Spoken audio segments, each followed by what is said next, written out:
In the history of television, no one has done the weather on television in Austin, Texas, longer than me. I really am proud of that. 30 years of continuous television weather forecasting in Austin is the all-time record in the history of Austin TV. And nobody can take that away from me yet. Maybe one day. David may end up surpassing me one of these days, but not yet.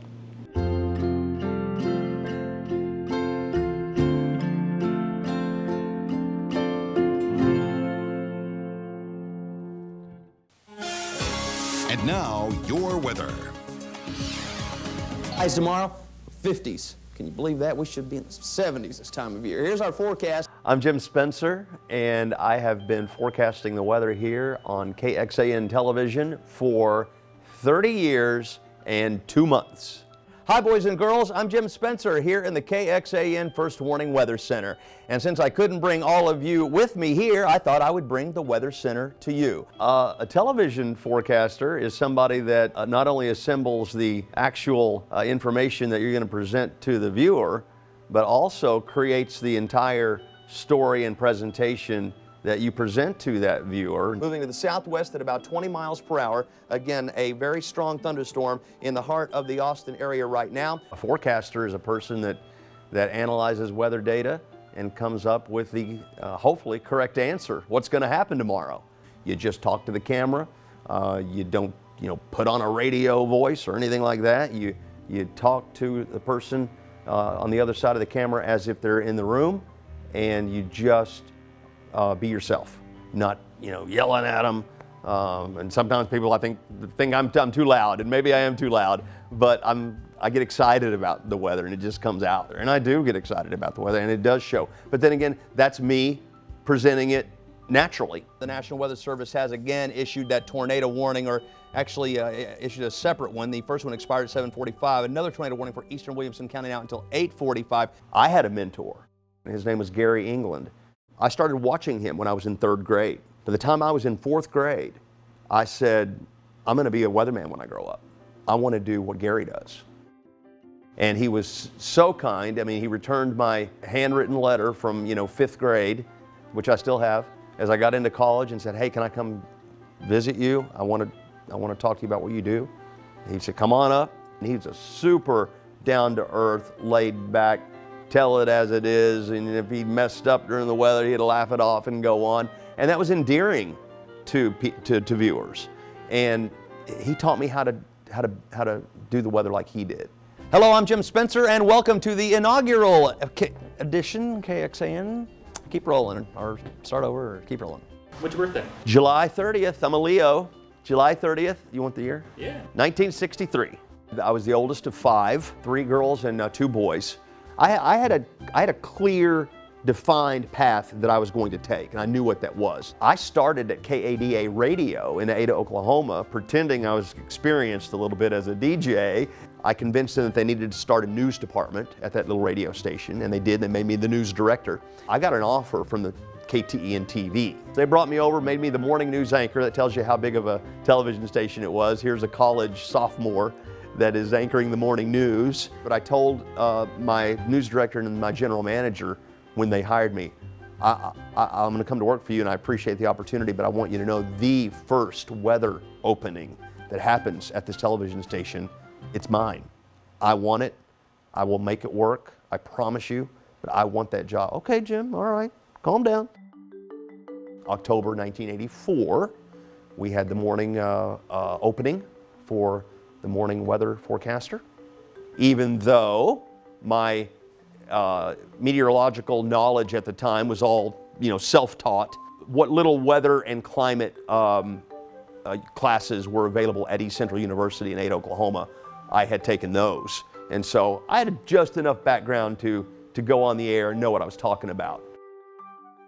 I owe my being in Austin, Texas to my friend and former coworker, Deborah Seidel. Deborah had gone from Ada to here, and she was anchoring the morning news.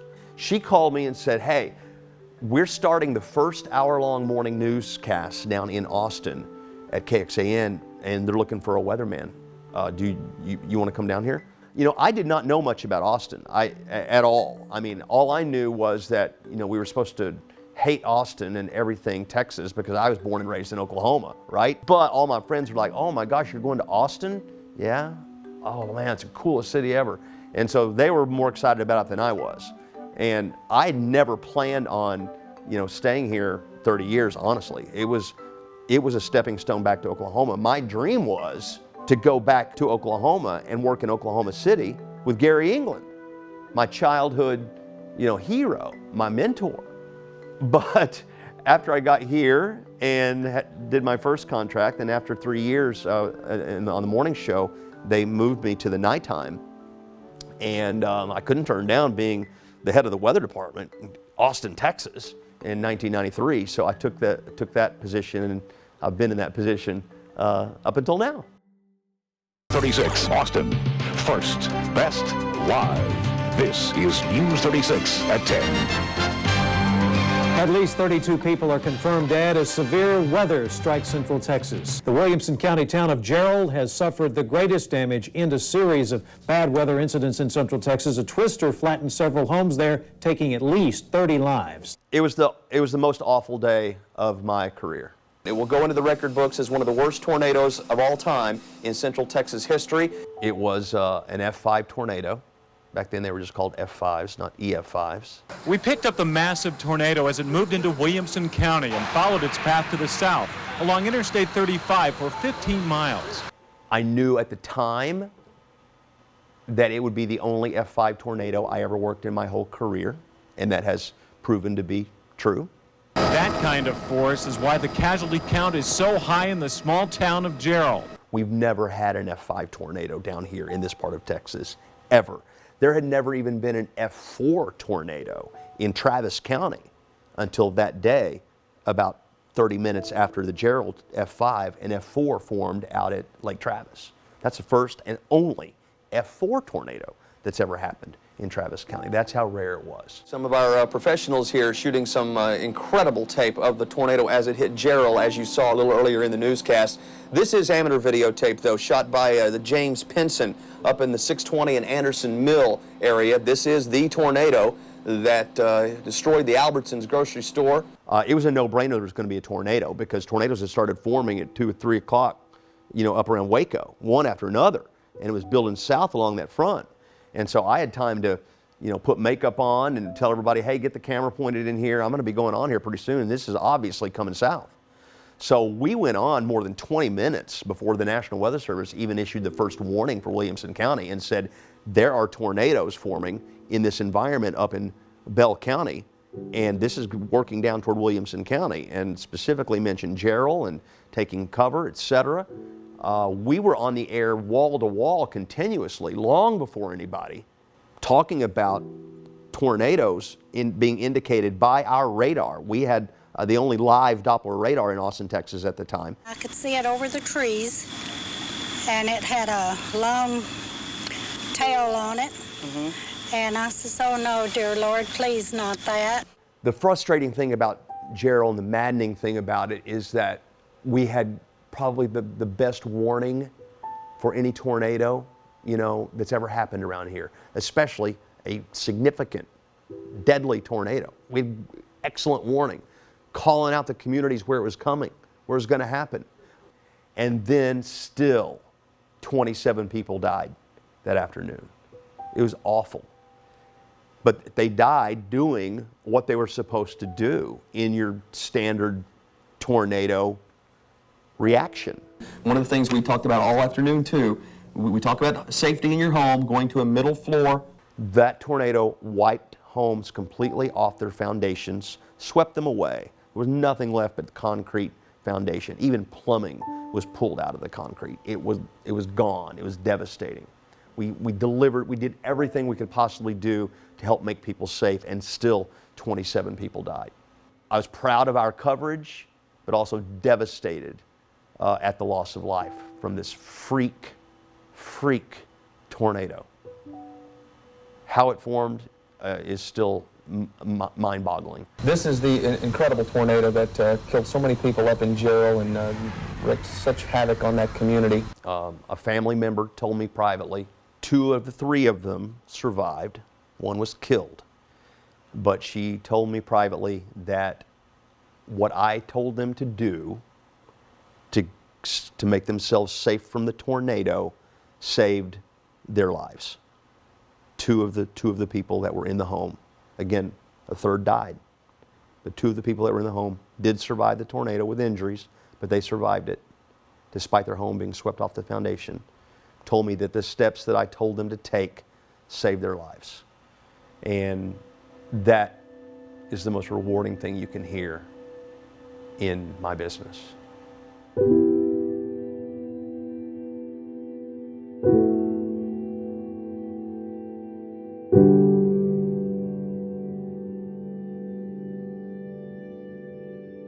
What would weigh on me terribly is if we weren't there for people that depended on us, right? Our brand is First Warning, and we take that seriously. If there was a big event that we were AWOL on, that would weigh on me terribly. But that hasn't happened. We were warning people of the deadly flash flood, May 2015, Memorial Day weekend 2015 on the Blanco River, for hours.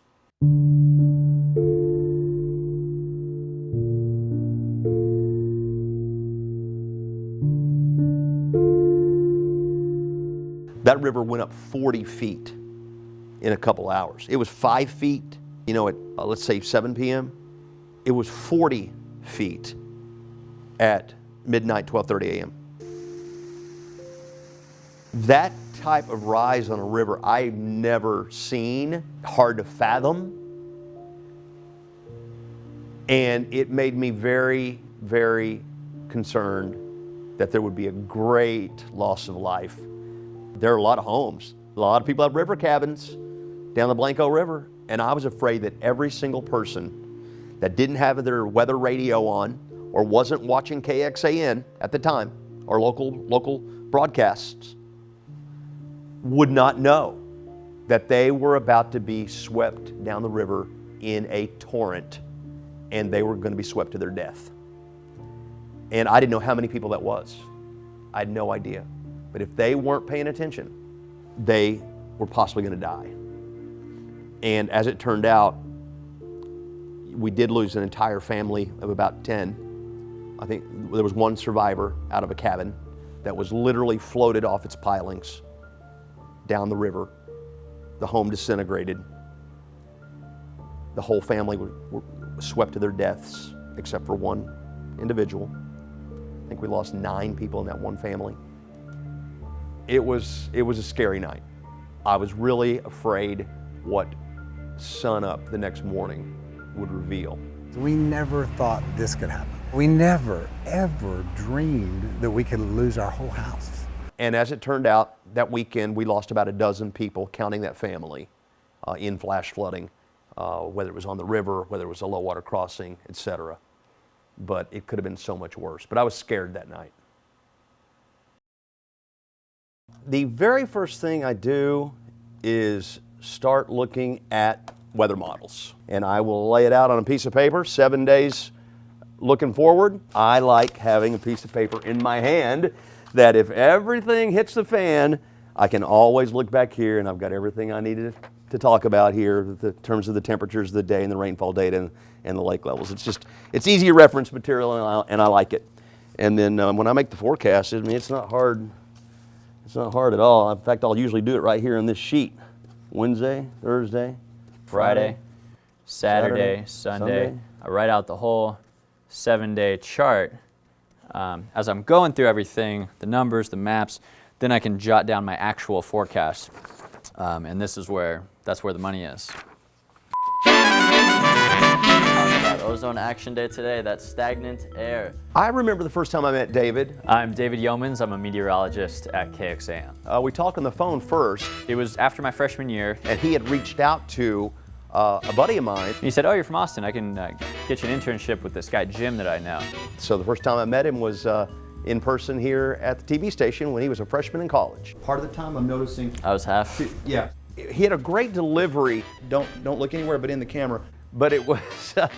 But just remember, you need to be on a little further than you think you do. Okay. There's kind of a frat boy kind of tone. 27% relative humidity. We haven't seen that in a very long time, and it feels good. We worked on that for a while.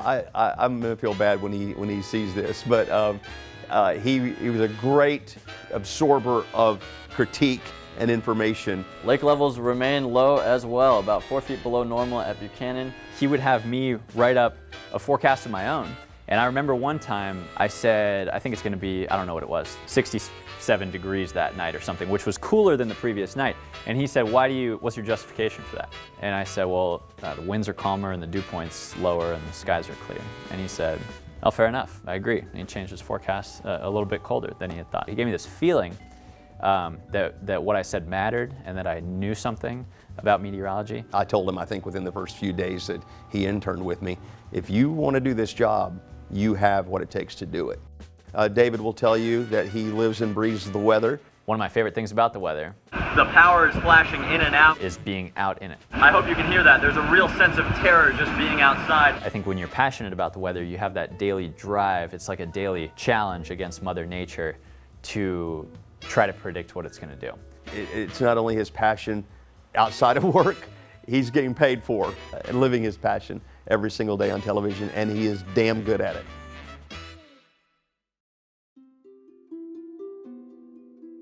Three years ago, David had people trying to hire him everywhere. I mean, I'm talking major markets, the biggest cities in the country, right?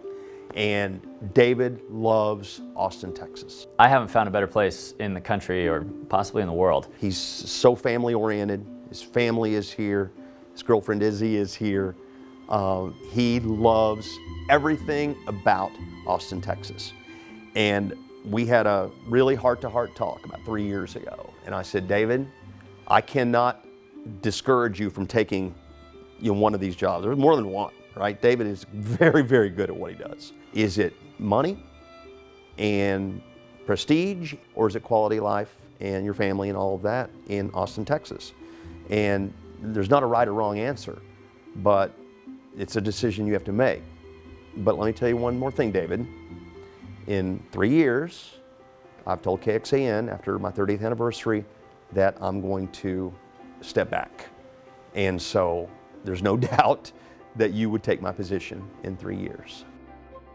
Having the opportunity to fill that role and kind of take his place after 30 years here is incredible. It's flattering, it's humbling, but it's also pressure because I want to be sure, I'm not Jim Spencer and I'm not going to be Jim Spencer, but I want people to trust me as much as they trust Jim. I want to earn that trust. I want to be there whenever there's severe weather that threatens people, because that's what Jim has done for years, and that's how you earn that trust. I want to be someone that's enjoyable to watch, someone that they enjoy to let into their living rooms every night. He is going to be absolutely the best possible replacement for me going forward. We're still going to be working together. I'm still going to be coming in and helping out when I'm needed and in severe weather. But David's going to be the head of the department, and I couldn't be happier, and our audience couldn't be more fortunate to have him. I sincerely mean that.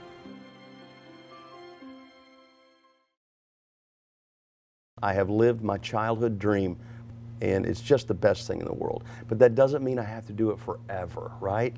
I'm of the opinion that life is real short, and you should do things that really engage you and that you're passionate about. And I'm still passionate about the weather, no doubt about it, which is why I said, hey, I want to step back, y'all, but I still kind of want to come in and do the weather every now and then and help you guys out, especially when the weather gets really bad. Is that okay? To think you just started when you were 15 years old as a weatherman. Right, exactly. And you look better. Oh, thank you. I hope you're saying that 15 years from tonight, actually. Yeah. I don't know that I completely can let it go yet because it still is my passion, but I don't want to be walking out the door saying, Jim had a wonderful 50-year career at KXAN and then have any regrets about other things that I've been interested in. And there are other things that I am interested in. I've got other business interests actually that I've developed over the years that I'd like to kind of be a little more involved in, especially during the pandemic. I'm going to be doing a lot of other things. I'm going to have the opportunity now to be even more involved in those things I'm really passionate about outside of television and outside of weather. I'm extremely interested in poverty issues, in children's and child abuse issues, and in animal issues, especially animal rescue. This is going to allow me to spend more time doing that, and I'm going to spend more time, you know, with my family and nieces and nephews. And honestly, my mom is not in good health right now, and I think the universe is kind of coming into play here in arranging this at the time that I chose to arrange it.